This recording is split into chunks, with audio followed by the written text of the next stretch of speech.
सच्चाई से गहराई तक खबर पहुंचाए आप तक। हिंदू तन मन हिंदू जीवन, रग रग हिंदू मेरा परिचय। अटल बिहारी जी की ये कविता सुनकर ही रग रग में खून जोरों से बहने लगता है। और यही हाल है गोवा में हो रहे छठे अखिल भारतीय हिंदू अधिवेशन में। 14 जून को इस अधिवेशन का आरंभ साध्वी सरस्वती, यतिमा चेतनानंद सरस्वती, डॉक्टर चारुदत्त पिंगले और सनातन संस्था के धर्म प्रचारक नंद कुमार जाधव की उपस्थिति में दीप प्रज्वलन के साथ संपन्न हुआ।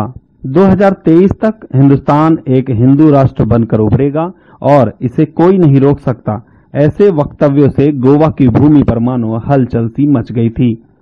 अगर इस देश के 80% जनसंख्या हिंदू है और वो इस देश को हिंदू राष्ट्र चाहते हैं और वो निर्णय ना तो कोई पॉलिटिकल पार्टी लेती है ना तो संसद लेती है, तो फिर इस देश में लोकतंत्र नहीं है, ये हमें समझने की आवश्यकता है। इस लोकतंत्र में अभिव्यक्ति स्वातंत्र्य के बारे में चर्चा की जाती है और कहते हैं कि ये हमारा मूलभूत अधिकार है। और उस अधिकार में क्या कहा जाता है? भारत तेरे टुकड़े हो गए इंशाअल्लाह इंशाअल्लाह, कश्मीर की आजादी तक। और गौ हत्या करने वालों को फांसी का दंड मिले, ऐसी भावनाएं सरस्वती साध्वी सरस्वती ने रखी। पर संकट है, उसके लिए तो हर व्यक्ति को, हर हिंदू को, हर सनातन धर्मी को वीरता अपने अंदर धारण करनी पड़ेगी। मेरे गुरु यति नरसिंहानंद सरस्वती जी ने हम सबको ये बताया है कि वीरता, त्याग और बलिदान ही सनातन और सर्वोच्च प्रवृत्ति है।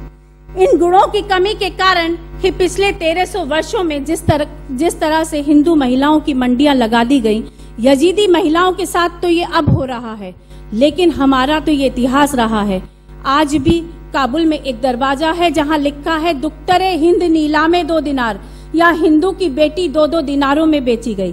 तो ये स्थिति हमारे सामने दोबारा न उत्पन्न हो, इसके लिए हमें अपने बच्चों को इतिहास बताना पड़ेगा।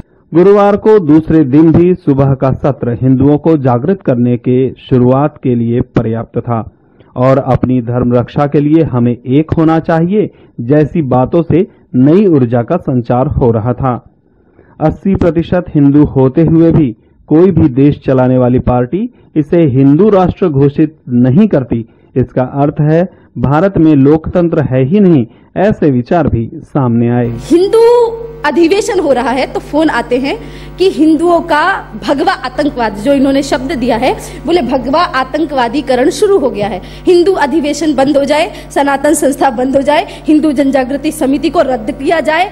अरे कौन है जो हिंदू जनजागृति समिति को रद्द करना चाहता है? कौन है जो सनातन संस्था को रद्द करना चाहता है? एक सनातन संस्था, एक हिंदू जनजागृति को रद्द करोगे तो 1000 हिंदू जनजागृति और 1000 सनातन संस्था खड़ी होगी।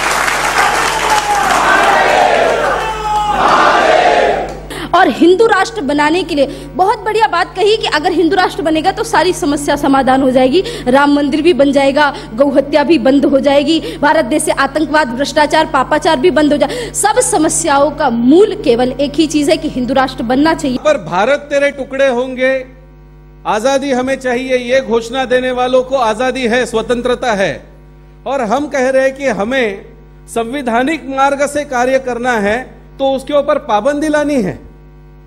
तो क्या इस देश में संवैधानिक कार्य हो नहीं सकता है? गणतंत्र का कोई अधिकार नहीं बचा है? क्या हिंदुओं को फ्रीडम ऑफ स्पीच नहीं है? तो ये प्रश्न खड़े होते हैं कि हमें किस तरीके की आजादी है। जब हम कहते हैं कि यहां पर हम बहुसंख्यक है फिर भी सेकंड क्लास सिटीजन है, तब प्रश्न पूछा जाता है। और यहां पर संवैधानिक रूप से हम कार्य कर रहे हैं तो उसे कहा जाता है वहां पत्र लिखिए और बंद कीजिए इसको। आप देख रहे हैं इंडिया आप तक समाचार, सच्चाई से गहराई तक खबर पहुंचाए आप तक।